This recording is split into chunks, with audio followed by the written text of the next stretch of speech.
The rain arrived at precisely the moment the musicians struck their first chord, a soft percussion against the tall windows of Ashworth House that whispered of autumn's inevitable approach, of seasons turning whether one wished them to or not. Inside, the ballroom blazed with 1,000 candles, their golden light reflecting off crystal chandeliers and the jewels adorning throats and wrists and elaborate coiffures, casting everything in that peculiar glow that made youth appear even more luminous and everything else simply older. Miss Eleanor Hartley stood near the third column from the eastern wall, her customary position, acquired through 9 seasons of practice, where the light fell just softly enough to be kind without drawing attention,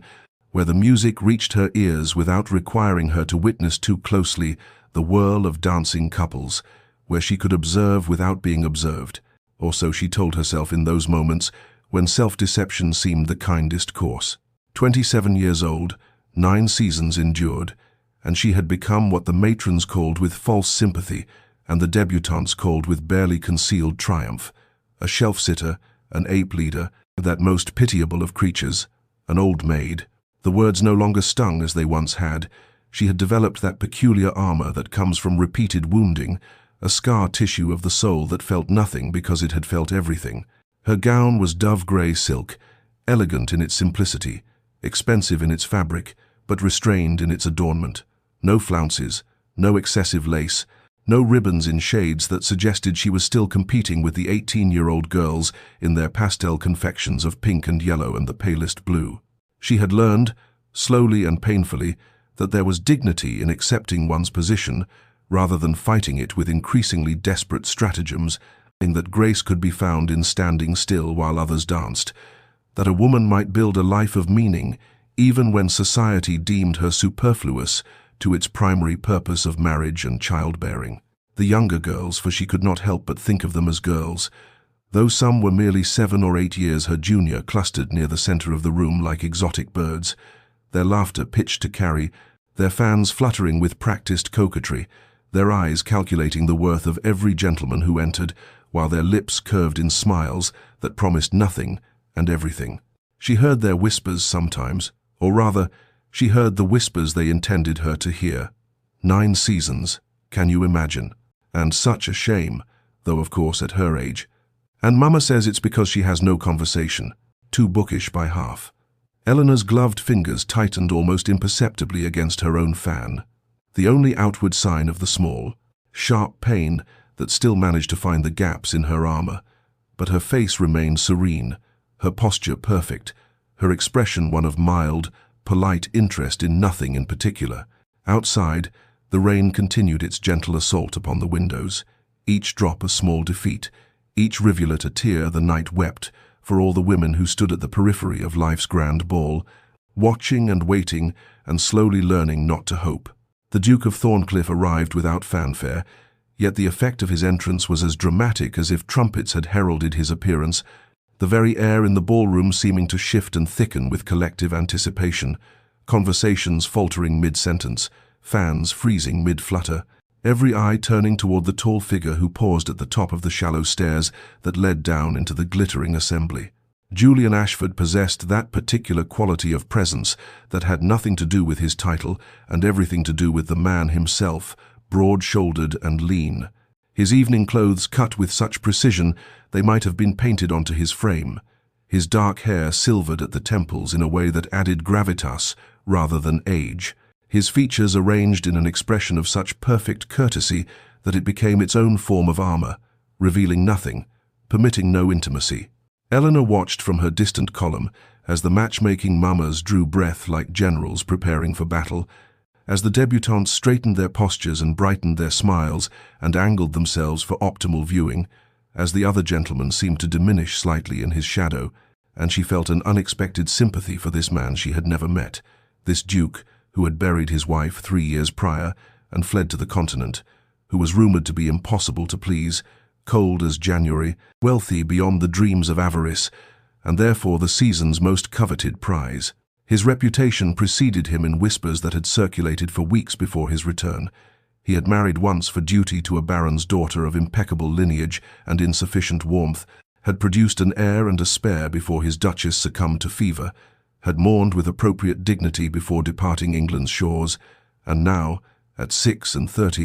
was presumably in want of a wife,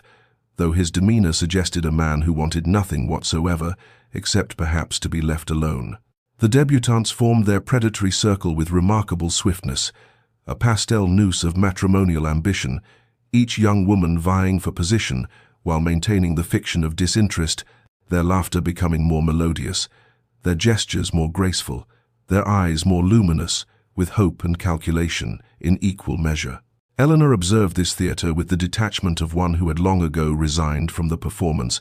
noting the desperation beneath the artifice, the way youth and beauty could be wielded like weapons, yet offered no guarantee of victory, and she found herself hoping, in a distant sort of way, that whichever girl won this particular prize would be kind to him, would see past the title to the man who looked so terribly weary behind his impeccable manners. Lord Ashworth approached the Duke with effusive welcome, leading him deeper into the room, and it was then, in that moment of transition, that Julian Ashford's gaze swept across the ballroom in what appeared to be casual survey,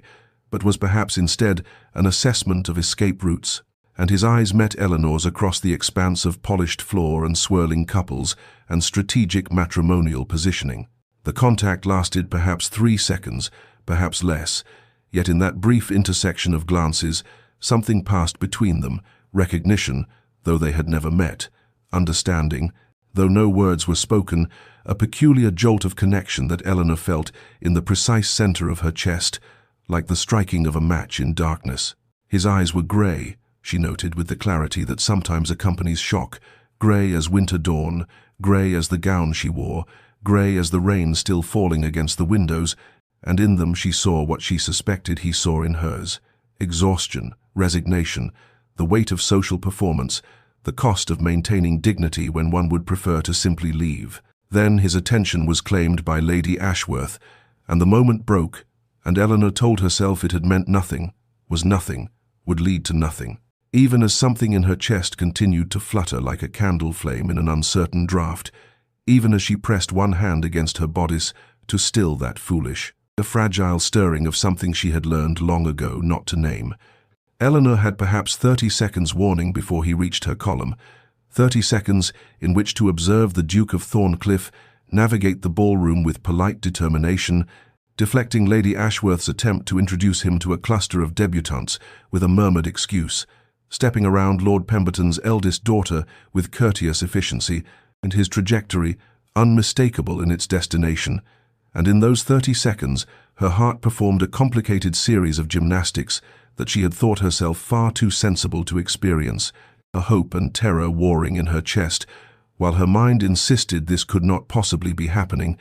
that he must be approaching someone behind her, that she had misread the situation entirely. But then he stood before her, tall and somehow more real than he had seemed from across the room, and executed a bow of such perfect formality that it might have been mocking, except for something in those winter-grey eyes that suggested he found the entire performance as exhausting as she did, and his voice when he spoke carried the cultured tones of his class, but with an underlying weariness that spoke to her own.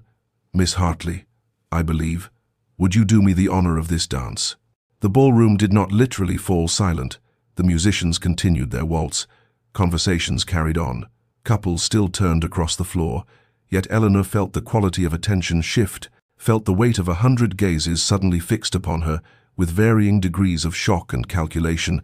and, from the direction of the debutantes, something approaching fury. Her training, those endless lessons in deportment that her mother had insisted upon season after season, came to her rescue when her voice might have failed. "Your Grace, I would be honored," she replied, her tone level despite the chaos of her pulse, and she placed her gloved hand in his with the careful dignity of one who had long ago learned that grace was sometimes the only currency left to those whom fortune had overlooked. He led her onto the floor with practiced ease, one hand settling at her waist with appropriate lightness, the other holding hers with a firmness that suggested competence rather than intimacy, and as they began to move, she found herself grateful for the countless dances of her youth, the muscle memory that allowed her body to follow his lead, while her mind struggled to comprehend what was transpiring, why the most sought-after gentleman of the season had chosen her over the beautiful girls, who watched with expressions ranging from bewilderment to barely concealed rage. "You are wondering why I asked you to dance," he said after they had completed half a turn, his observation delivered with the directness of one who had exhausted his patience for social pretense, and Eleanor found herself responding with equal honesty before she could think better of it. "I am wondering when you will realize your mistake and return me to my column, Your Grace." Something flickered in his expression, surprise perhaps, or approval, and when he spoke again, his voice held the faintest trace of amusement. "I rarely make mistakes, Miss Hartley, and when I do, I certainly do not compound them by continuing the error through an entire waltz." She felt her own lips curve slightly, helplessly, at the dry wit in his tone, and emboldened by his directness ventured, "Then you have some purpose in selecting the oldest and least sought-after woman in the room. Forgive me, but it seems a curious strategy if your aim is to satisfy the matchmaking mamas." "My aim," he replied, guiding her through a turn with such skill she barely noticed the movement, "is to enjoy a dance with someone who might engage in actual conversation rather than simpering platitudes about the weather, and you, Miss Hartley, can strike me as a woman of intelligence who has perhaps grown as weary of this performance as I have." They danced in silence for a moment, and Eleanor felt something dangerous unfurl in her chest, that treacherous thing called hope that she had spent years learning to suppress, even as her mind warned her that this was likely nothing more than a duke's whim, a momentary rebellion against the prescribed order of things. Yet when she met his eyes, she saw in them not pity or condescension, but something far more unsettling, genuine interest, as though he saw her not as a failure of the marriage market, but as a person worthy of his attention. And she understood in that moment that whatever happened next, this dance had already altered something fundamental, and had cracked the careful armor she had built around her heart,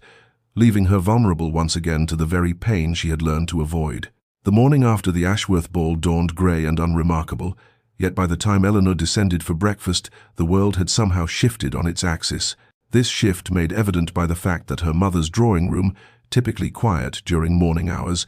was filled with no fewer than 7 callers by 11 o'clock, each of whom had ostensibly come to discuss the previous evening's entertainment, but whose true purpose revealed itself in their carefully barbed observations and sweetly venomous inquiries. Lady Cordelia Fairfax, acknowledged beauty of the season, with her golden ringlets and porcelain complexion, and eyes of such startling blue they seemed to demand admiration, led the assault with the precision of a general who had planned her campaign in advance,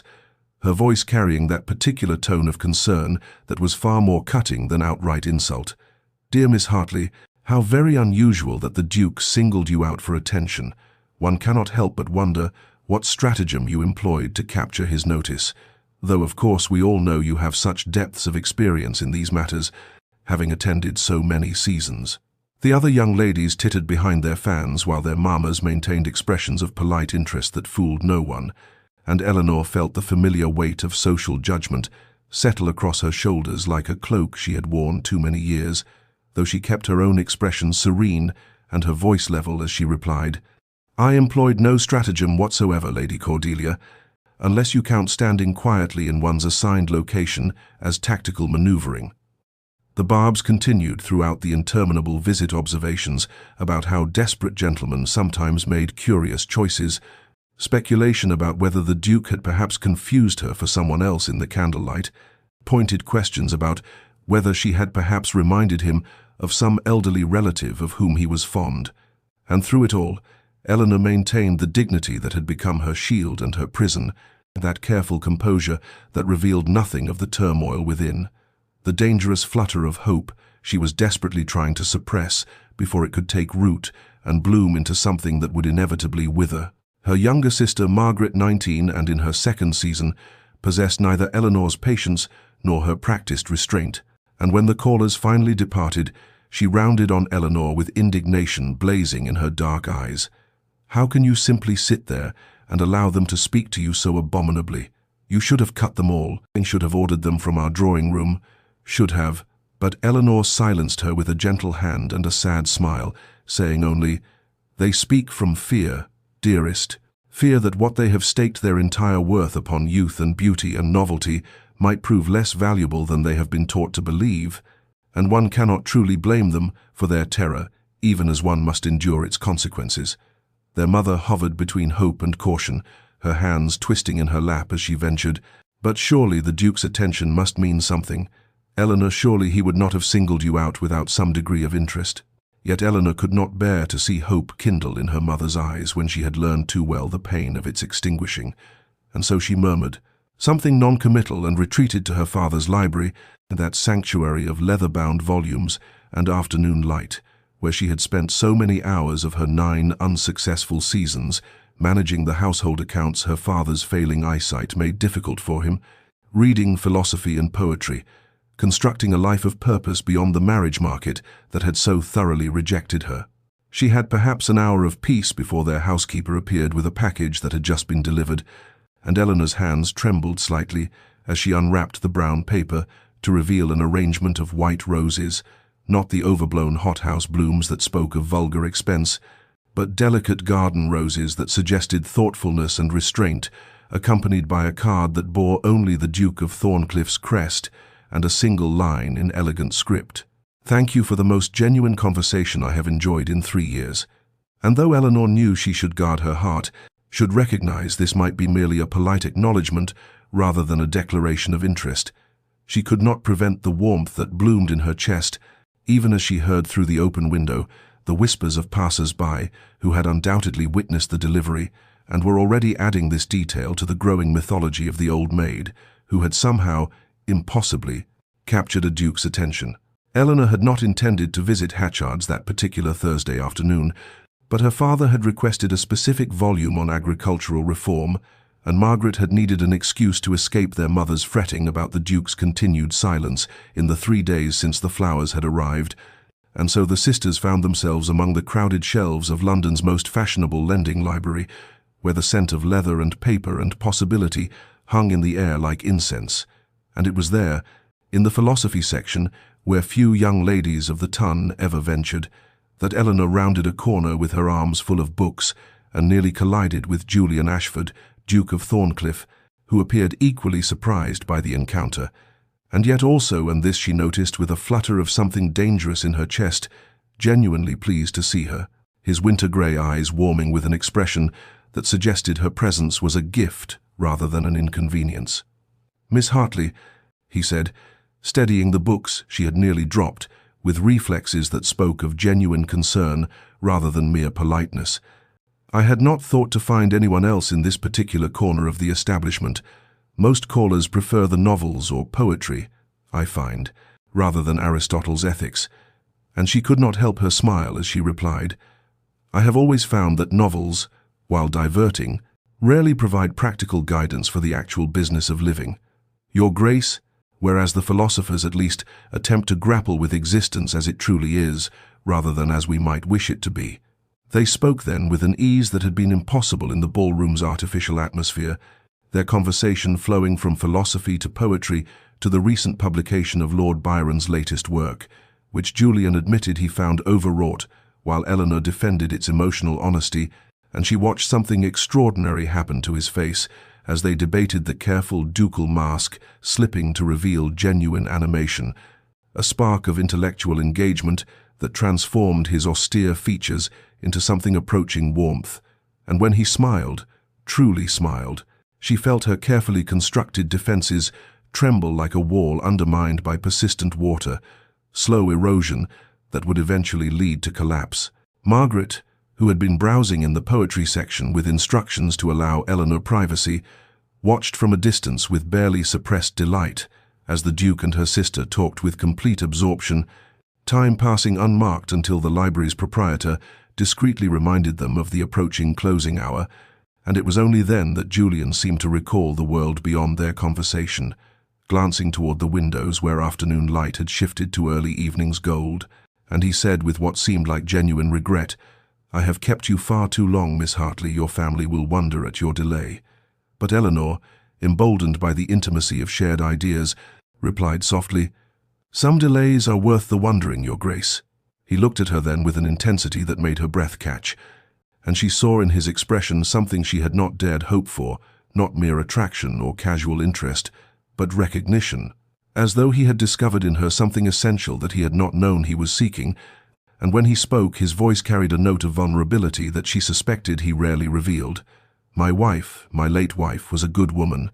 but we shared little beyond our duties and our name, and I have spent 3 years believing that such emptiness was the natural state of matrimonial arrangements. Yet, speaking with you, I find myself wondering if perhaps I had simply not met someone who saw beyond the title to the man beneath. And Eleanor, whose heart was now beating with such force she was certain he must hear it, responded with careful honesty, I think, Your Grace, that you might be the first person in 9 seasons who has spoken to me as though my thoughts mattered more than my marriageability, and I confess I find it both deeply unsettling and remarkably pleasant. They walked afterward through the small garden adjacent to the library, Margaret trailing at a respectful distance, as propriety demanded, and the autumn leaves that drifted from the trees seemed to Eleanor like a benediction, nature's acknowledgement of transformation and change, the necessary death of what had been to make room for what might yet be, and though neither of them spoke of it directly, both understood that something significant had shifted between them,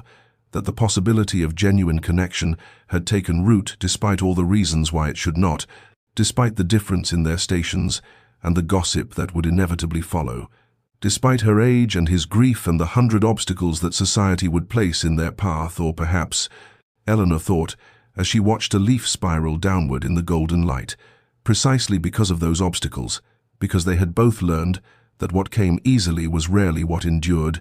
and that the most precious things were often those one had stopped hoping to find. Lady Cordelia Fairfax had not achieved her position as the season's acknowledged diamond through beauty alone,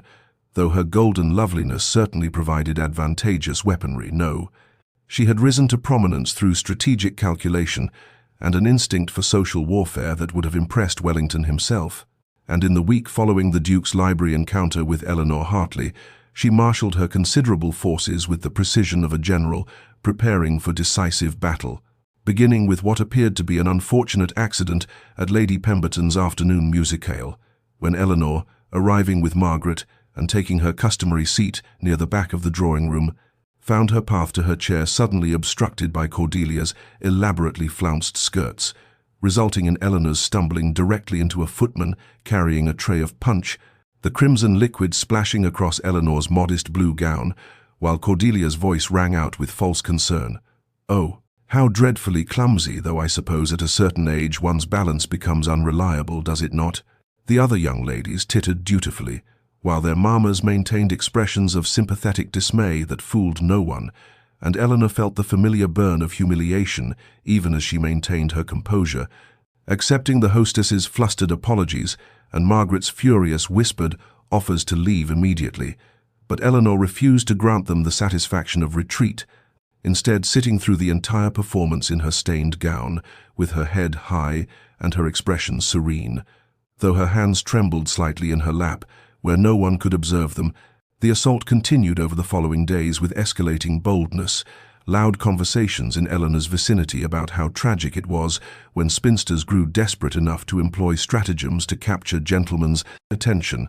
speculation about what arts of manipulation she must possess to bewitch a duke, pointed observations about her advanced age and plain features, and presumption in imagining herself suitable for a man of Thorncliffe's consequence. And through it all, Eleanor maintained the dignity that had become both her shield, her burden, responding to cruelty with courtesy, meeting malice with grace, though Margaret's anger on her behalf grew daily more volatile, and their mother fretted endlessly about whether they should withdraw from society until the gossip subsided. It was at the Hendersons' evening musicale, nearly a fortnight after the library encounter, that Julian Ashford appeared unexpectedly, despite having sent regrets, and Eleanor felt her breath catch when she saw him enter the crowded drawing-room, his presence commanding immediate attention as conversations faltered and every unmarried lady straightened in her chair, but his grey eyes swept the room with clear purpose until they found Eleanor seated in her customary location at the periphery, and without acknowledging any of the eager young women, whose fans fluttered like desperate birds, he crossed directly to her, bowed with precise formality, and said in a voice pitched to carry across the suddenly silent room, "Miss Hartley, I wonder if I might impose upon you to sit beside me during the performance. I find that music is infinitely more enjoyable when one's companion possesses the intelligence to discuss its merits afterward, rather than simply sighing. Dramatically at appropriate intervals, Eleanor saw Lady Cordelia's face flush with fury and heard the collective intake of breath from the assembled company. But more importantly, she saw in Julian's eyes a quiet anger that suggested he had observed far more of the social campaign against her than she had realized. And when she placed her hand in his and allowed him to lead her to seats of prominence near the front of the room, she felt the delicate balance of power shift perceptibly, the whispers now uncertain rather than malicious, the calculations being hastily revised. And as the music began, and Julian leaned close to murmur some observation about the performer's technique, Eleanor recognized with a shiver of prescience that Lady Cordelia's desperation would now escalate beyond mere social cruelty into something more dangerous, that a woman accustomed to victory would not accept defeat gracefully, and that whatever was coming would test not only Eleanor's dignity, but the still fragile connection between herself and the Duke, whose interest had transformed her from invisible to target, from overlooked to threatened, from safe in her obscurity to vulnerable in her emerging hope. The Duke of Thornecliffe arrived at the Hartley residence on a Tuesday afternoon, when the light slanted golden through the drawing-room windows, and Mrs. Hartley had worked herself into such a state of anxious preparation that she had rearranged the flowers 3 times and consulted with cook twice about the proper cakes to serve a duke, while Mr. Hartley maintained an expression of cautious reserve that suggested he would observe carefully before rendering judgment, and Eleanor herself felt her composure tested as never before when Julian was shown into their modest but respectable drawing-room, his tall frame somehow making the space feel smaller and more intimate, his formal courtesy toward her parents, impeccable, yet carrying an undercurrent of genuine nervousness that surprised her, as though he too understood the significance of this call and felt the weight of it. The tea was poured with Margaret's assistance, conversation navigated the safe waters of weather and London society, and Mrs. Hartley's hands trembled slightly with the teacup, until Mr. Hartley suggested with pointed courtesy that His Grace might enjoy seeing the garden, which, though modest, contained several specimens of unusual roses,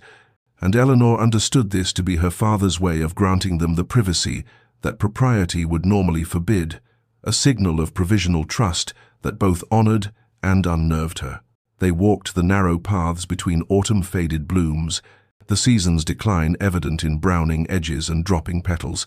and Julian was silent for a long moment before he spoke with a rawness that suggested he had rehearsed these words, yet found them difficult. Nonetheless, my marriage to Catherine was arranged when I was 23 and she 20, a union of appropriate families and suitable fortunes, and we performed our duties to each other with perfect correctness for 7 years, producing an heir, maintaining our estates, presenting a united front to society. But Miss Hartley Eleanor, if I may, we barely knew each other, barely spoke beyond household necessities, and when she fell ill and died within a fortnight of fever, I felt grief for a life cut short, but also, God help me, a terrible relief at my freedom, and the guilt of that relief has haunted me ever since. Eleanor stopped walking and turned to face him fully, seeing in his expression a vulnerability that cost him dearly to reveal, and she responded with the honesty he had offered her. I do not think you should feel guilt for acknowledging truth. Your Grace, surely it is worse to pretend emotions one does not feel than to admit the limitations of an arrangement. Neither of you chose freely, and it seems to me that you honored her with your fidelity and respect, which is more than many husbands offer even wives they claim to love. He looked at her with something approaching wonder, and when he spoke again, his voice carried a note of discovery. Do you know what I find most remarkable about you, Eleanor? You are content, genuinely content with the life you have built, despite society's judgment of it, and that contentment draws me more powerfully than any desperate pursuit ever could, for I have spent 3 years surrounded by women who saw only my title and my wealth, who would have said anything, become anything, to secure the position of Duchess, but you alone seem to neither need nor particularly want what I offer, and yet your company is what I find myself craving above all else. Crumbler, Eleanor felt her careful defenses crumbling under the weight of his sincerity, and she admitted with quiet vulnerability, I confess that I am not quite so content as I have convinced myself to be. Your Grace, I stopped hoping for marriage years ago because hope had become too painful to sustain, because every season brought fresh disappointment, and I learned that survival required me to want less, to expect less, to build a life from what was available rather than what I desired. But you have disrupted that careful equilibrium and awakened hopes I thought I had successfully buried, which frankly terrifies me more than I can adequately express." They stood in the fading light, surrounded by dying roses, two people who had learned to protect themselves from disappointment, and Julian reached for her hand with careful deliberation, holding it gently as though it was something precious and fragile, and when he spoke, his words carried the weight of promise. "Then perhaps we might learn together to hope again, and to risk disappointment in pursuit of something genuine, for I find I am tired of safety and propriety, if they mean continuing to live only half a life." The weeks that followed unfolded like pages in a book Eleanor had never dared to read, each day adding another scene to a courtship that felt simultaneously impossible and inevitable. Drives through Hyde Park at the fashionable hour, when all of society could observe the Duke of Thornecliffe's unmistakable attention to Miss Eleanor Hartley, theatre performances where he secured a box and invited her family to join him, afternoon calls that stretched into early evening, as conversation ranged from politics to philosophy to literature, with an ease that made hours feel like moments, and through it all Eleanor felt the dangerous bloom of hope spreading through her chest like warmth after bitter cold. Though she tried desperately to maintain some measure of protective reserve, even as Julian's intentions grew increasingly transparent. It was an evening at Vauxhall Gardens, the pleasure grounds illuminated by thousands of lamps that turned the autumn night into something magical and otherworldly, and that Eleanor allowed herself to fully acknowledge what was building between them, for Julian had arranged a private supper box, and as they walked the lamplit paths afterward,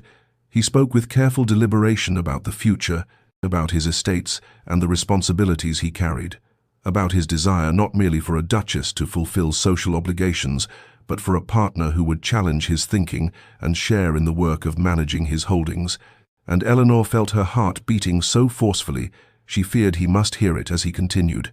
"I have spent 3 years in a sort of suspended existence, Miss Hartley, performing my duties but never truly living.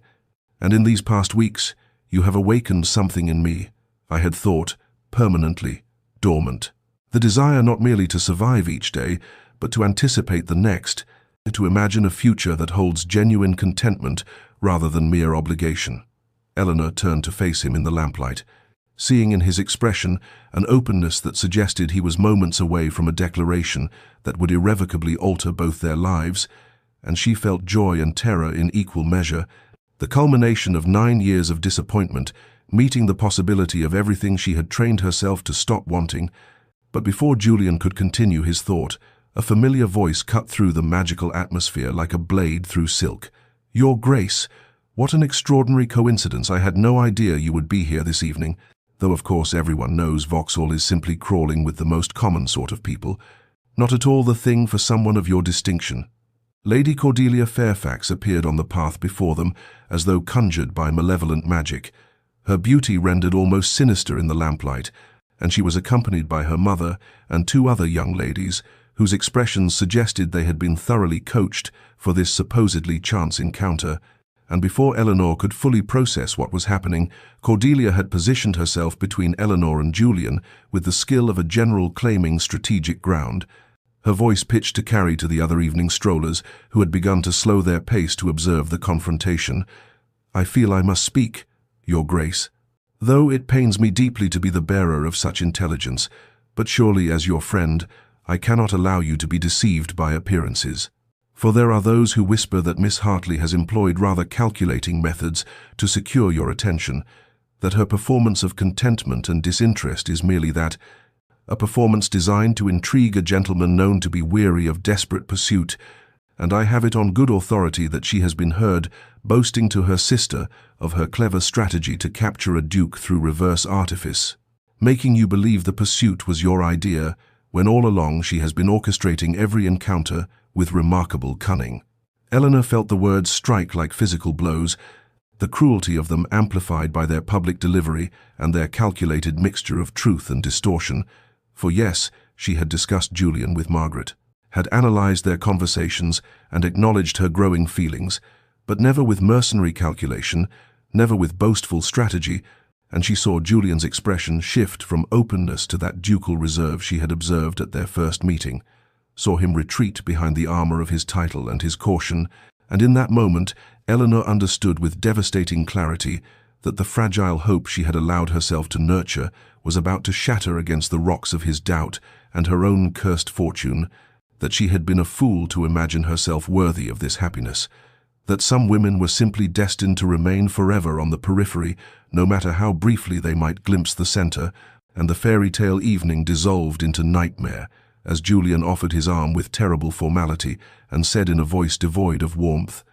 "Perhaps I should escort you home. Miss Hartley, the evening has grown rather late." The carriage ride back to the Hartley residence that evening passed in silence so complete it felt like a physical presence between them, Julian's formal posture and careful distance speaking more eloquently than words of his retreat behind ducal walls, and when he handed Eleanor down at her door, his farewell carried all the polite courtesy of a near stranger, and none of the warmth that had characterized their recent weeks together. His "Good evening," Miss Hartley landing like a death knell on hopes she should never have permitted herself to nurture, and Eleanor maintained her composure through sheer force of will, cultivated over 9 years of social disappointment, until she reached the safety of her bedchamber, where she finally allowed herself to acknowledge the devastating truth that she had been a fool, that women like her did not get fairy tale endings no matter how briefly they might glimpse the possibility, that Lady Cordelia's poison had found its mark in the fertile soil of Julian's caution and her own cursed fortune. Asterisk. Of course he doubted asterisk, she thought as she sat rigid in the darkness, still wearing her evening gown because the act of undressing felt beyond her capacity. Asterisk. Of course he believed there must be calculation behind my interest, for what else would explain a woman of 27, long resigned to spinsterhood, suddenly attracting a duke's attention except deliberate manipulation? I should have known better than to hope, should have maintained my walls instead of allowing him to dismantle them with his seemingly genuine regard. I should have remembered that men of his position do not marry women like me without suspecting ulterior motives, and now I am left more bereft than before because I foolishly allowed myself to imagine a different future asterisk. Days passed with no word from Thornecliffe, each silent morning confirming what Eleanor already knew in her bones, that whatever had been building between them had been crushed beneath the weight of societal doubt and his own wariness, and the whispers that reached her ears through Margaret's outraged reports told of the Debutantes' triumphant speculation that the Duke had finally recognized Miss Hartley's unsuitability, that he had been temporarily beguiled but had come to his senses, that surely he would now turn his attention to someone more appropriate, meaning younger, prettier, more malleable. Margaret raged on Eleanor's behalf with sisterly fury, calling Julian a coward and worse, demanding to know how he could abandon Eleanor after raising her hopes so deliberately, but Eleanor found she could not match her sister's anger, feeling instead only a bone-deep weariness and the bitter vindication of her original skepticism. "I knew it was too good to be true," she told Margaret quietly as they sat in the morning room on the 5th day of Julian's silence, autumn rain streaking the windows in patterns that matched the tears Eleanor refused to shed. "Women like me do not marry dukes, Meg. We watch from the periphery while younger, lovelier girls claim such prizes, and I was content with that reality until I allowed myself to forget it. But I shall not make that mistake again." She returned to her previous rhythms with determined deliberation, losing herself in household accounts and her mother's care, in charitable work among the parish, poor and books borrowed from the lending library, rebuilding the protective walls around her heart, brick by careful brick, and if she sometimes caught herself listening for the sound of his carriage or felt her pulse quicken at a knock on the door, only to feel the subsequent crushing disappointment, she told herself firmly that such reactions would fade with time, that she had survived disappointment before and would survive this too, and that dignity lay in accepting one's lot with grace rather than railing against immutable realities. But the truth that haunted her in the dark, hours before dawn, was that this loss felt different from all the others, that Julian had offered her not just position but partnership, had seemed to see and value the woman beneath society's dismissive labels, and losing that recognition hurt more than all 9 years of previous rejection combined. Julian Ashford sat in the leather chair of his study at Thorncliffe House, the rain that had persisted for 3 days, drumming against the windows in rhythms that matched the unquiet beating of his heart, and he acknowledged with bitter self-awareness that he had become the very thing he most despised. A man who allowed society's poison to corrupt his own judgment, who had retreated into ducal caution when he should have trusted what he knew in his bones to be true, that Eleanor Hartley possessed more genuine character in her smallest gesture than the entire assembly of matchmaking debutantes combined could manufacture in a lifetime of studied performance. Asterisk, what have I done? Asterisk, the question had haunted him through sleepless nights since that disastrous evening at Vauxhall, the memory of Eleanor's carefully maintained composure as he delivered that cold farewell burning like acid in his conscience, for he had seen the exact moment hope died behind her eyes, and he had been too much a coward to resurrect it, too caught in the old fears that had governed him since his first marriage, the terror of being deceived, of choosing wrongly, of binding himself to someone whose interest lay in his title rather than his person. And yet even as Lady Cordelia's accusations had fallen like poisoned arrows he had times known asterisk, that they rang false against everything he had learned of Eleanor's nature through their weeks of deepening acquaintance. On the morning of the 4th day of his self-imposed isolation, he summoned his man of affairs with a request that raised the efficient Mr. Pemberton's eyebrows but received no verbal question, for long service had taught him when his employer required discretion above curiosity. I need you to make inquiries careful, utterly discreet inquiries into the character and circumstances of Miss Eleanor Hartley of Bloomsbury, and more specifically into the source and veracity of certain rumors currently circulating regarding her conduct and motivations. The investigation that followed revealed truths that made Julian's shame deepen with the report. For Pemberton's careful questioning of servants, tradespeople, and charitable organization directors painted a portrait of a woman whose kindness operated as natural inclination rather than calculated performance. The modiste who reported Miss Hartley's habit of ordering simple gowns for herself while quietly commissioning and paying for wedding clothes for her shopgirls, the vicar of Street. Georges, who spoke with genuine warmth of Eleanor's work among the parish poor and her remarkable ability to organize practical assistance without a trace of condescending charity. The bookshop owner who described her voracious reading and their long discussions of literature, conducted with more insight than many university men could muster. And most damningly, the revelations about Lady Cordelia's orchestrated campaign of social destruction that had been observed by multiple witnesses but never checked because society preferred its cruelties wrapped in beautiful packages. Julian felt his anger building with each piece of intelligence, but the fury directed outward toward Lady Cordelia and her allies paled beside the rage he turned upon himself, for he had done to Eleanor exactly what society had done to him after his wife's death, made assumptions based on surface appearances rather than deeper truth, allowed fear to override knowledge, chosen protective caution over courageous trust, and in doing so, he had wounded someone who deserved nothing but reverence for the dignity with which she had faced years of unjust dismissal, and he knew with crystalline certainty that if he could not find a way to win back her regard, he would spend the rest of his days mourning not what might have been, but what he had deliberately destroyed through his own weakness and doubt. Julian Ashford arrived at the Fairfax ball on the 7th evening after his retreat with a purpose that burned cold and clear as winter starlight, his expression carrying such arctic displeasure that the assembled guests instinctively made way for his passage through the glittering rooms, and when his gaze found Lady Cordelia holding court among her admirers near the refreshment table, her triumphant smile faltered at whatever she read in his face. For dukes did not often attend minor social events, and his presence tonight carried the weight of deliberate intention rather than casual entertainment. He approached with the predatory grace that had made men wary of him in business negotiations,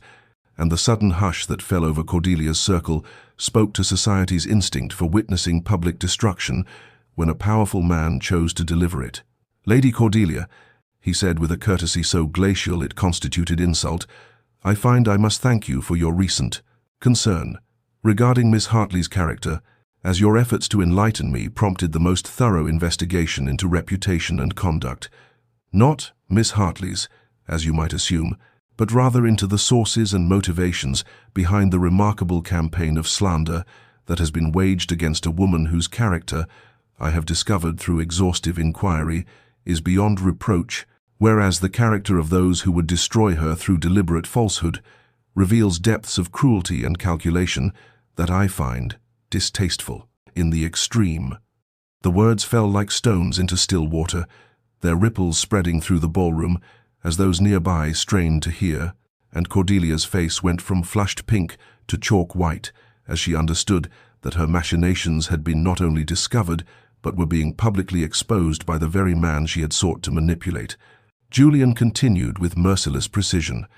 "I would advise you and your associates to direct your considerable energies toward more worthy pursuits than the persecution of your betters, as I have no tolerance for such behavior, and my memory for those who engage in it is remarkably long." And with that pronouncement, he turned his back on her, the cut direct delivered before witnesses, and made his way to his host, to deliver another carefully calculated statement. Lord Fairfax received the Duke's announcement with visible consternation. Julian would be withdrawing from London society for the foreseeable future to attend to pressing estate matters, would not be available for social engagements, and hoped his absence would not cause undue disappointment, though he suspected the season's determined debutantes would find other objects for their attentions. The message spread through the assembly within minutes the Duke was removing himself from the marriage market, and those who had pinned their hopes on capturing his title would need to redirect their ambitions. But Julian cared nothing for their disappointment, his mind already focused on the far more important and delicate task that awaited him.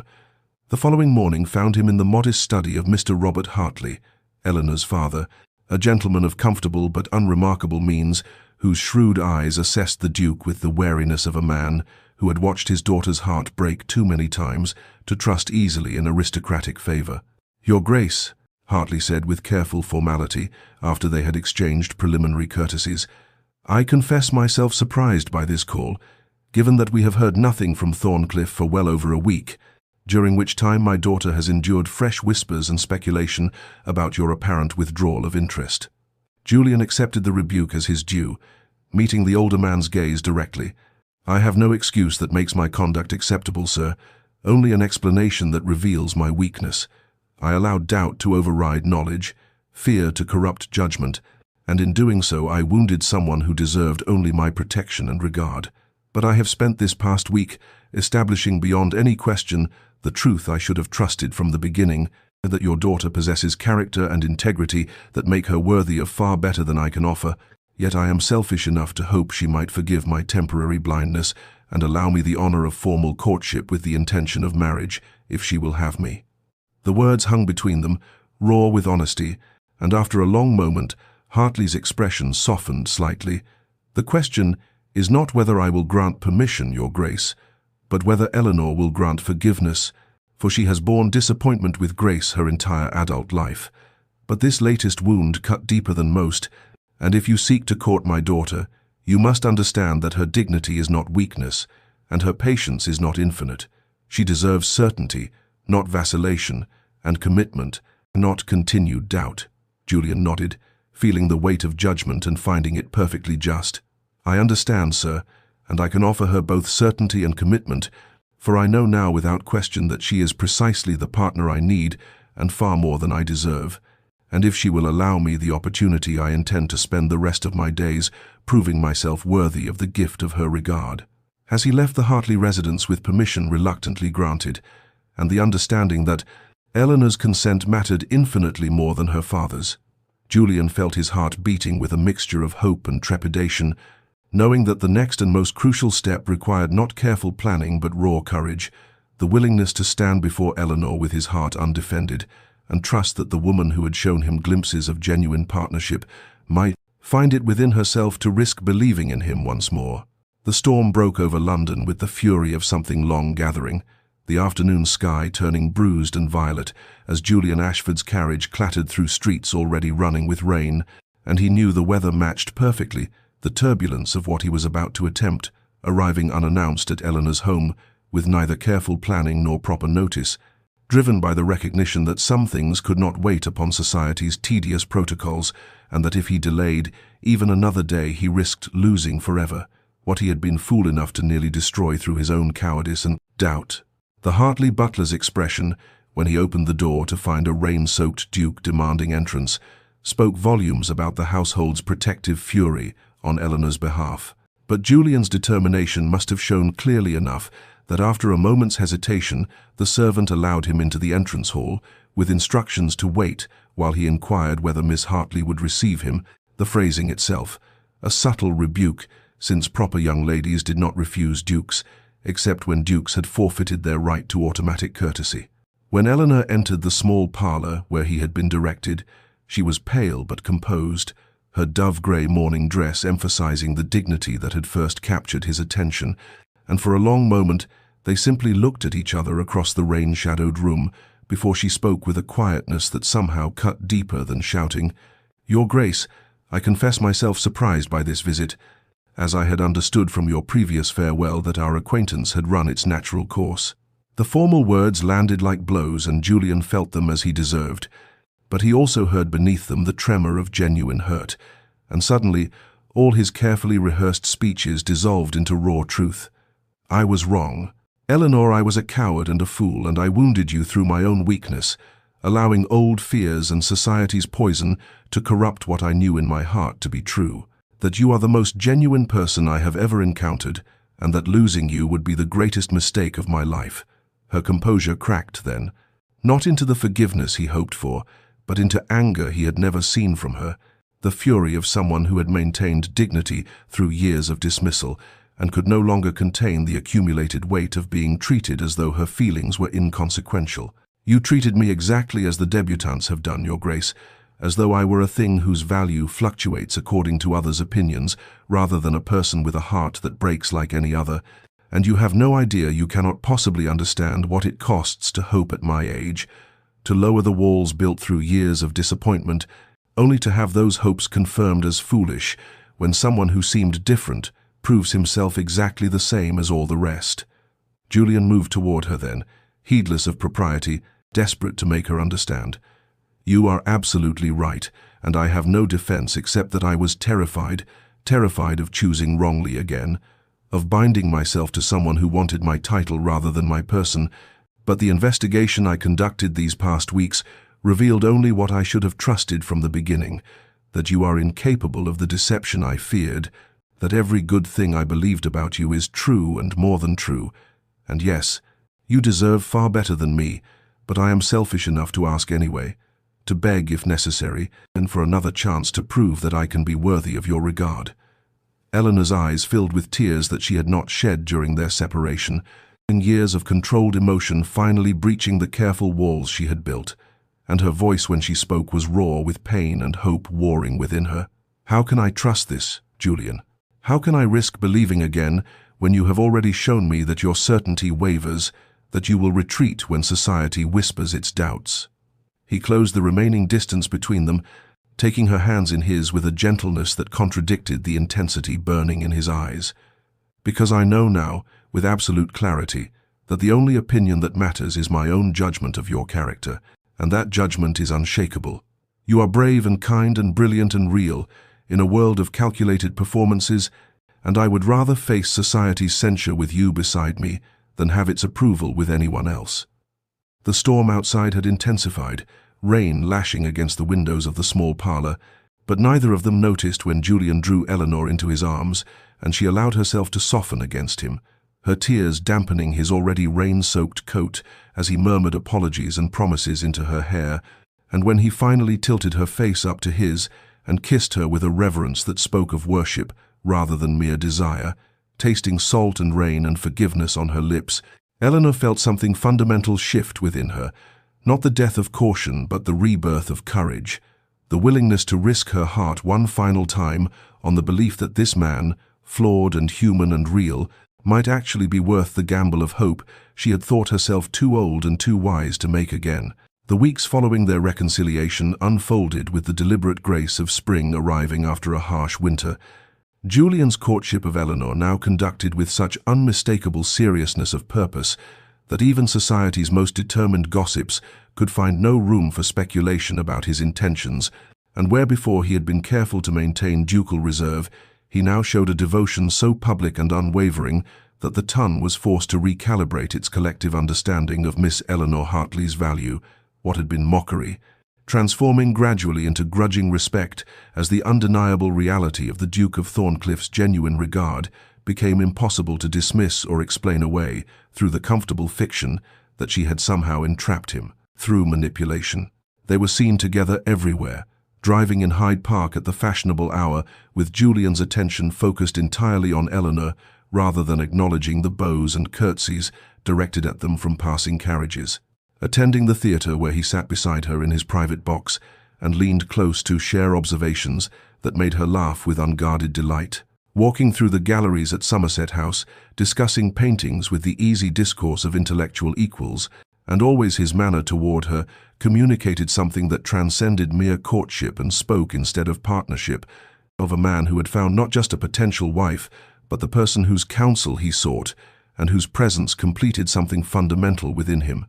Eleanor bloomed under this steady regard, not through any change in her appearance, but through a radiance that came from allowing her happiness to show without the protective walls she had maintained for so many years, and Julian found himself fascinated by the transformation, not because she became someone different, but because she became more fully herself, her natural warmth and intelligence no longer tempered by defensive caution, but expressed with growing confidence, as she learned to trust that his devotion would not waver again, regardless of society's whispers or his own momentary doubts. Their conversations during these weeks deepened beyond the careful courtship discourse they had maintained before his retreat, touching now on the practical realities of the life they both understood they would build together. Eleanor's firm insistence that marriage would not require her to abandon the charitable works that had given purpose to her unmarried years, Julian's equally firm assertion that he wanted not just her companionship, but her active counsel in the management of his various estates, for he had observed her capable administration of her father's household accounts, recognized in her a mind suited to the complexities of stewardship, discussions of children that acknowledged both his young daughter from his first marriage, who would need a mother's patient guidance, and the children they might have together if they were blessed with such fortune, and always the underlying commitment to building something based on genuine partnership, rather than the hierarchical arrangement that characterized most aristocratic marriages, where wives existed as ornamental additions to their husbands' lives, rather than as integral participants in shared endeavors. Margaret Hartley watched her sister's courtship with joy so visible it sometimes brought tears to Eleanor's eyes, for her younger sister had been fierce in her defense during the dark weeks of Julian's absence, and her relief at Eleanor's happiness now manifested in enthusiastic participation in all the preparations and planning that accompanied a serious courtship, though both sisters were careful never to speak prematurely of outcomes not yet formally decided, even as everyone who observed the Duke and Eleanor together understood with perfect clarity that a proposal was not a question of if, but merely of when, and that when it came, it would represent not a surprising development, but rather the inevitable conclusion of a connection that had survived doubt and separation to emerge stronger and more certain than most courtships that proceeded along smoother paths, without the testing that revealed whether feeling could withstand the pressures that real life would inevitably bring. Julian chose the library for his proposal with deliberate intention, understanding that grand gestures in ballrooms or gardens might dazzle, but this quiet room lined with books represented something more essential about what they had built together, a connection forged through genuine discourse rather than romantic spectacle, through meeting of minds before meeting of hearts. And when he asked Eleanor to meet him there on a golden afternoon in late spring, she came with a knowing stillness that suggested she understood what was approaching, even as her carefully maintained composure revealed nothing of whether her answer would grant him the future he had come to desire, more than he had thought himself capable of wanting anything after years of emotional winter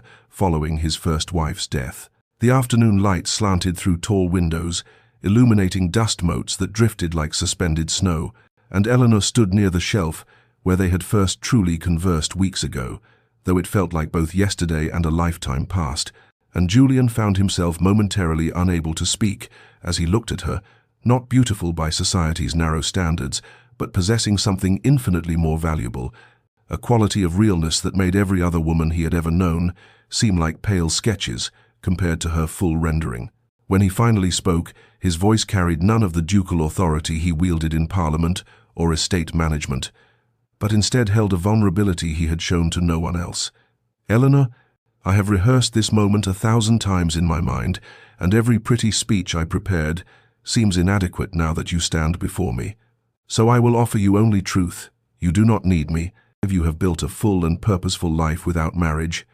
You are complete unto yourself in ways that society refuses to recognize, but which I see with perfect clarity, and yet I am selfish enough to ask you to choose me anyway, to choose to build something together, not because you require rescuing from spinsterhood or I need an ornamental duchess, but because we have found in each other something rare and worth nurturing into whatever future we can create through partnership and patience and genuine regard." He withdrew from his pocket a small velvet box containing the ring that had belonged to his grandmother, deliberately chosen rather than the one his first wife had worn, for this needed to symbolize new beginning rather than continuation of what had been. And Eleanor's eyes widened slightly as she recognized the significance of that choice. "I am asking you to be my wife," Julian continued, moving closer but not yet touching her, for this decision needed to be made freely without the persuasion of physical proximity. "Not because I need an heir or require someone to manage my households or wish to silence society's expectations, but because in you I have found an intellectual equal and a moral compass, and a person whose presence makes me want to be better than I am, and because I hope that, together, we might build something that honors both our individualities, while creating a partnership that neither of us could construct alone." Eleanor's composure finally cracked, not into tears but into a smile of such complicated emotion that Julian felt his heart constrict with the recognition of all it contained. Hope warring with protective caution, joy tempered by remembered pain, the courage required to risk vulnerability after years of necessary self-sufficiency. When she spoke, her voice trembled slightly but held steady. "Yes, Julian, yes, I am terrified and hopeful, and perhaps slightly mad for believing this can be real. But yes, I choose you, and I choose this, and I choose to believe that what we have found together is strong enough to weather whatever challenges will come, because nothing worthwhile is ever built without risk, and you are worth the gamble of my carefully guarded heart." The embrace that followed promised partnership before passion, respect alongside desire, and when Julian slipped his grandmother's ring onto Eleanor's finger, they both understood. They were binding themselves not just to each other, but to the shared work of building a marriage that would defy society's shallow expectations through the radical act of genuine equality and mutual regard. And within the hour they had descended to the drawing room, where her parents waited with barely concealed anxiety that transformed into joy and relief, when Julian formally announced their engagement and asked for their blessing, which was given with her father's firm handshake and her mother's tears that spoke of years of worry finally released into the hopeful future that even she had stopped believing possible for her eldest daughter. The formal announcement of the Duke of Thornecliffe's engagement to Miss Eleanor Hartley appeared in the Morning Post 3 days after his proposal. The brief notice, conveying only the essential facts, yet sending ripples through London society that manifested in reactions as varied as the individuals who comprised the Tun's complex social hierarchy. Genuine happiness from the few, true friends Eleanor had cultivated during her years on the periphery of ballroom life, forced congratulations delivered through gritted teeth by those who had dismissed her as negligible and now found themselves required to acknowledge her elevation to one of England's highest ranks, and cold fury from Lady Cordelia Fairfax, who received the news while taking breakfast with her mother, and whose violent reaction sent a teacup shattering against the morning-room wall in a display of temper that confirmed everything Julian had recognized about her calculated cruelty during his investigation into the campaign she had waged against Eleanor's character. The subsequent days brought a deluge of morning callers to the Hartley residence, Eleanor suddenly finding herself the recipient of attention from ladies who had previously looked through her as though she were invisible. Their insincere effusions about having always known she possessed special qualities, ringing hollow to someone who remembered with perfect clarity every slight and dismissal she had endured over 9 long seasons of being systematically overlooked, and she navigated these visits with the same quiet dignity that had sustained her through years of social marginalization. Though now she possessed the additional armor of Julian's steady presence, for he made a point of calling each afternoon and sitting beside her in the drawing room with a protectiveness that communicated clearly to even the most obtuse observer that any insult to his future Duchess would be considered a personal affront to the Duke himself. The most challenging aspect of this sudden social transformation was not the false friendships offered by opportunists seeking connection to ducal influence, but rather Eleanor's internal navigation of her changed circumstances, the cognitive dissonance of being simultaneously the same person she had been weeks ago, yet suddenly deemed worthy of notice solely because a man of rank had recognized value that had existed all along, and she found herself wrestling with complicated emotions about accepting accolades for qualities that had gone unacknowledged until Julian's attention rendered them visible to eyes that had been willfully blind to anything that did not fit society's narrow definition of feminine worth. The engagement ball at Thorncliffe House, 3 weeks after the announcement, marked Eleanor's formal introduction to society as the future Duchess, and she entered the magnificent ballroom on Julian's arm, wearing a gown of pale gold silk that had been created by London's finest modiste, with none of the apologetic simplicity that had characterized her previous attire, for Julian had gently insisted that she need no longer dress to avoid notice, but could instead claim the elegance that suited her position, and as they opened the dancing together with all eyes upon them, Eleanor experienced a moment of crystalline clarity. She belonged in this glittering space, not because Julian had chosen her, and thereby conferred belonging through his rank, but because she had never stopped being worthy of it, regardless of whether society's shallow gaze had been capable of recognizing that worth, and this realization brought her the first joy entirely without reservation or protective caution that she had allowed herself, since Julian had first approached her across a different ballroom weeks ago when her life had been circumscribed by diminished expectations and carefully managed disappointment. And now, as she moved through the figures of the dance with the man who would become her husband, she finally permitted herself to believe that happiness might be something she could claim without waiting for it to be revoked by cruel fortune or society's capricious judgment. The months between engagement and wedding unfolded with a deliberateness that Eleanor insisted upon despite Julian's willingness to arrange a grand ceremony befitting his ducal status, for she had spent too many years watching elaborate society, weddings that celebrated spectacle over substance, and she wished their union to be marked by elegant simplicity rather than ostentatious display, and after initial resistance, Julian came to understand that this preference reflected not lack of confidence in her new position, but rather a desire to begin their marriage with authenticity rather than performance, so they settled upon a compromise that would honor his rank through the ceremony's location in the chapel at Thorncliffe Estate, while maintaining an intimacy that spoke to the genuine nature of what they were building together. The preparations included several visits to Julian's various estates,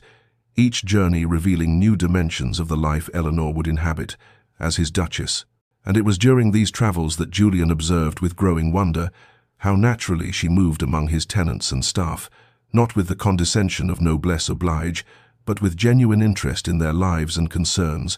asking questions that revealed her quick understanding of estate management complexities and offering observations that demonstrated an intuitive grasp of the human dynamics that determined whether communities thrived or merely survived, and he found himself consulting her perspective on matters he had previously managed alone, discovering that her years of running her parents' modest household had equipped her with practical wisdom that complemented his formal education in ways that made their partnership stronger than either could be individually. The most delicate aspect of these preparatory months involved Eleanor's developing relationship with Julian's daughter, Catherine, a solemn child of 6 who had barely known her mother and now regarded this new woman in her father's life with wary uncertainty that Eleanor recognized as requiring patience rather than forced affection, so she approached the little girl with the same respect she wished society had granted her during her years of dismissal, never demanding embraces or protestations of love, but instead offering quiet companionship during afternoon walks through Thorncliffe's gardens and gentle conversations about the books Catherine was learning to read, and slowly, incrementally, the child's reserve began to thaw in the presence of someone who treated her as a person worthy of consideration rather than an obligation to be managed. During quiet evenings when Eleanor and Julian sat together planning their future, they spoke with careful honesty about his first marriage, neither avoiding the topic nor allowing it to cast shadows over what they were creating, for Julian understood that honoring the past did not require being imprisoned by it, and Eleanor possessed enough security in what they shared to acknowledge that his late wife had been a real person who deserved respectful memory even as they built something entirely new together. And in these conversations they discussed the family. They might create children who would grow up witnessing a partnership between parents rather than merely cordial arrangement, a household that valued character over social performance, a legacy that extended beyond title and wealth to encompass the harder work of building genuine connection and moral purpose. And as autumn began to paint the countryside in shades of amber and gold,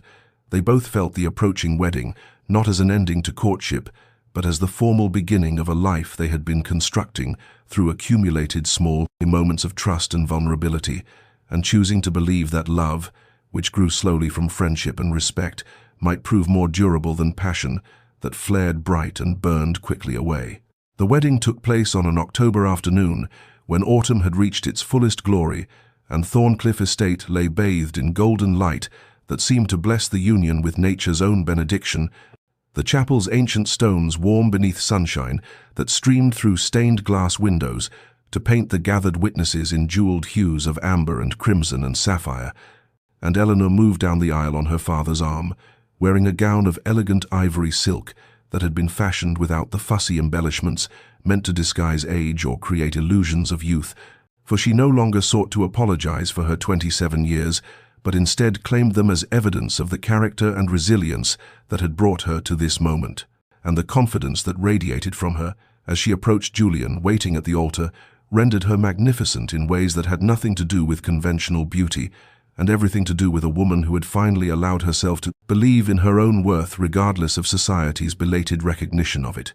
Julian watched his bride approach with an expression of such unguarded emotion that several guests who had known him during his cold years of mourning found themselves unexpectedly moved by the transformation visible in a man who had seemed permanently encased in ducal reserve.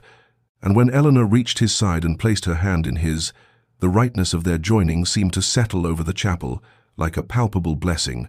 and the vows they exchanged carried weight beyond the traditional words. For Julian had insisted on adding his own promises that spoke of partnership and respect, and choosing her not just in this moment, but in every moment to come, his voice steady but threaded with feeling as he pledged before God and these witnesses to honor the woman she was, rather than attempting to shape her into some imagined ideal, and Eleanor's own vows trembled with the vulnerability of someone who had guarded her heart for so long that its full opening required courage she had not known she possessed until this man had proven himself worthy of the risk. Margaret stood as her sister's attendant,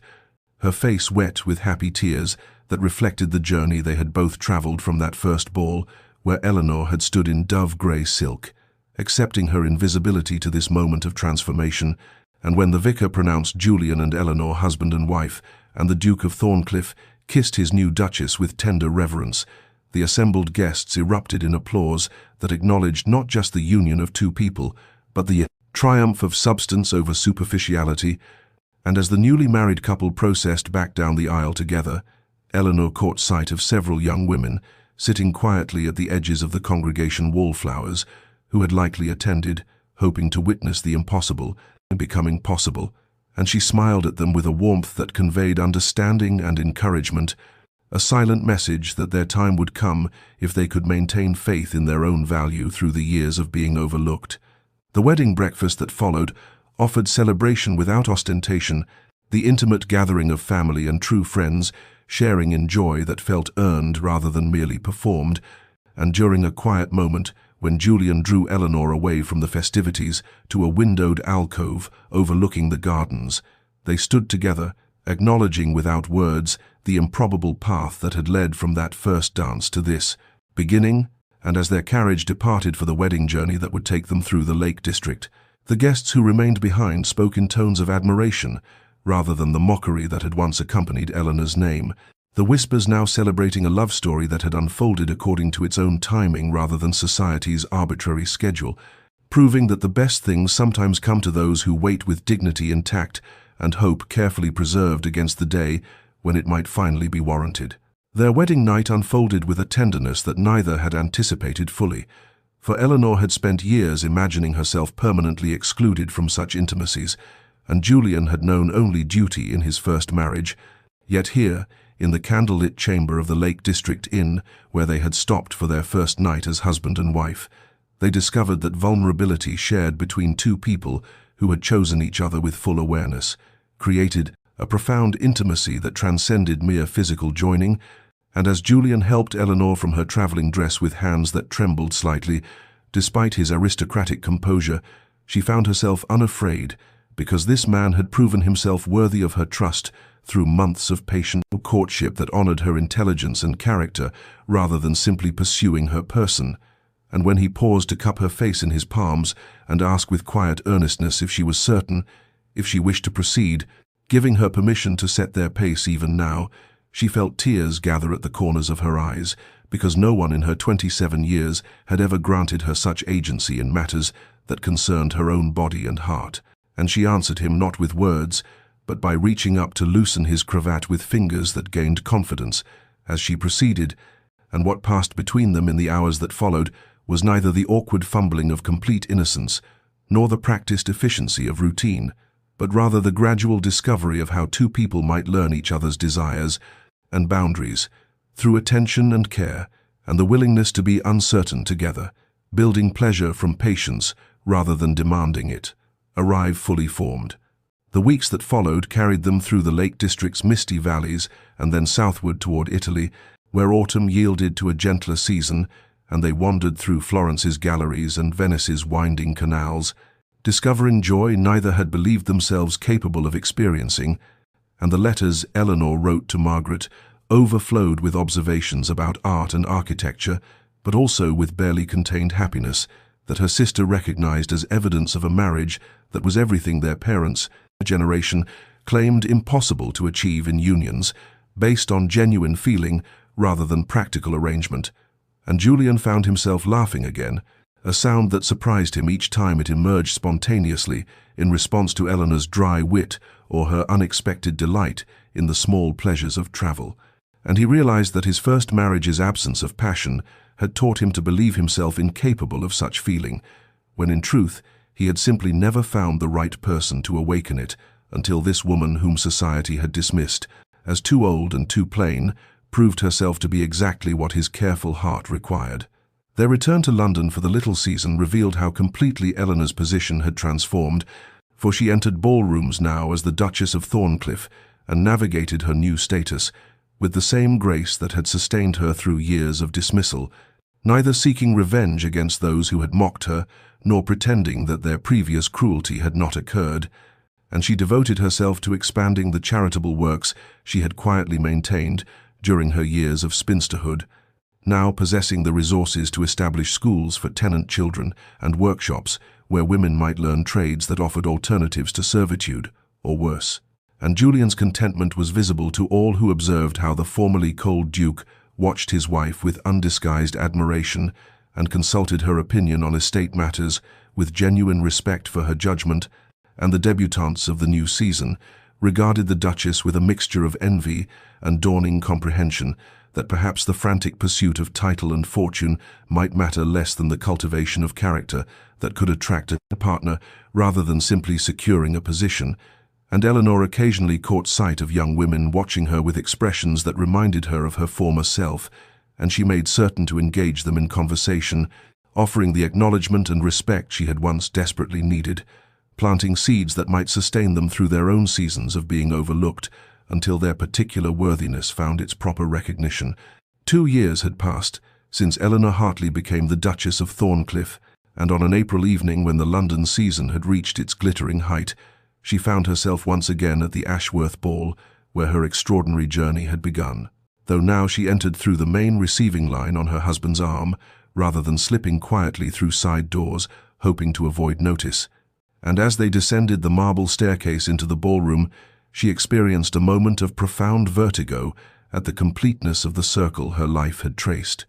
For the same chandeliers cast their golden light over the same polished floors where she had once stood in dove-grey silk, accepting her invisibility. Yet everything had transformed not through any alteration in the physical space, but through the complete revolution of her position within it. And she wore emerald silk tonight that complimented rather than apologized for her 29 years, and moved with the quiet confidence of a woman who had finally internalized what Julian had recognized from the beginning, that her worth had never depended on society's recognition of it, but had existed all along, waiting only for her own acceptance and the right person's appreciation. Yet despite the security of her position, Eleanor found her gaze drawn not to the swirl of dancers at the ballroom's center, but to its periphery, where she spotted a young woman of perhaps 23, sitting with rigid dignity in a chair against the wall, her gown a serviceable blue rather than the fashionable pastels favored by wealthier debutantes. And Eleanor recognized in the woman's carefully composed expression the same protective armor she herself had once worn, the same determination to maintain dignity while being systematically overlooked, and without conscious decision, she found herself moving toward that quiet corner, aware of Julian's understanding, squeeze of her hand before he released her to circulate among the gentlemen, and when Eleanor approached the young woman and introduced herself by name rather than title, the surprise that flickered across those guarded features reminded her viscerally of how rare it was for women of rank to acknowledge those society had deemed unimportant, and she settled into the adjacent chair and asked with genuine interest about the woman's reading preferences, her thoughts on the art exhibition currently drawing crowds, her opinions on matters of substance rather than the empty pleasantries usually offered to wallflowers. And as their conversation deepened, Eleanor noticed several other young women watching with expressions of tentative hope, and she made mental note to ensure each of them received similar attention before the evening ended, for she understood now that her position carried responsibilities beyond managing estates and hosting political dinners. It offered the opportunity to extend to others the recognition and respect that might sustain them through their own seasons of being dismissed until their particular worthiness found its proper audience. Julian watched his wife from across the ballroom with an expression of such open adoration that several gentlemen teased him about his continued honeymoon behavior, despite 2 years of marriage, and he accepted their ribbing with good humor because he felt no embarrassment about his devotion to Eleanor, whose intelligence and compassion had proven themselves essential to both his happiness and his effectiveness as a landowner, for she had transformed Thorncliffe's management through innovations in tenant welfare and education that had increased both productivity and loyalty, and her counsel on matters ranging from agricultural improvements to political positioning had demonstrated a strategic mind that matched his own, and when she caught his eye across the room and placed a subtle hand on her still flat abdomen in the private signal they had developed to share the secret they had confirmed. Only that morning that she carried their first child, his joy was so complete and unexpected that he found himself blinking against moisture that a duke was not supposed to display in public, and he moved toward her with purpose that had nothing to do with duty and everything to do with the profound need to be near the woman who had taught him that the best things in life came not from pursuing what society deemed valuable and from recognizing worth that others overlooked. And when he reached her side and she introduced him to Miss Patricia Winters, a vicar's daughter in her 4th unsuccessful season, he engaged the young woman with the same respectful attention he offered to peers and politicians, following Eleanor's example in demonstrating through action that character mattered more than circumstance. And as the evening progressed and they moved through the ballroom together, stopping frequently to include those whom others ignored, they created ripples of inclusion that would not change society overnight, but planted seeds of different values in soil that might eventually prove fertile. And in the carriage ride home through London's lamplit streets, Julian held Eleanor's hand and spoke quietly about his hopes for their child and his gratitude for the life they had built together, a partnership that had exceeded anything his younger self had imagined possible, and proved that the best marriages were not those arranged by parents or driven by desperation, but those that grew from genuine recognition of another person's full humanity. And Eleanor leaned against his shoulder, feeling the deep contentment that came from knowing herself fully seen and valued, not despite her years and her independence, but because of them, the proof that dignity maintained and hope carefully preserved could indeed be rewarded when the right person finally appeared.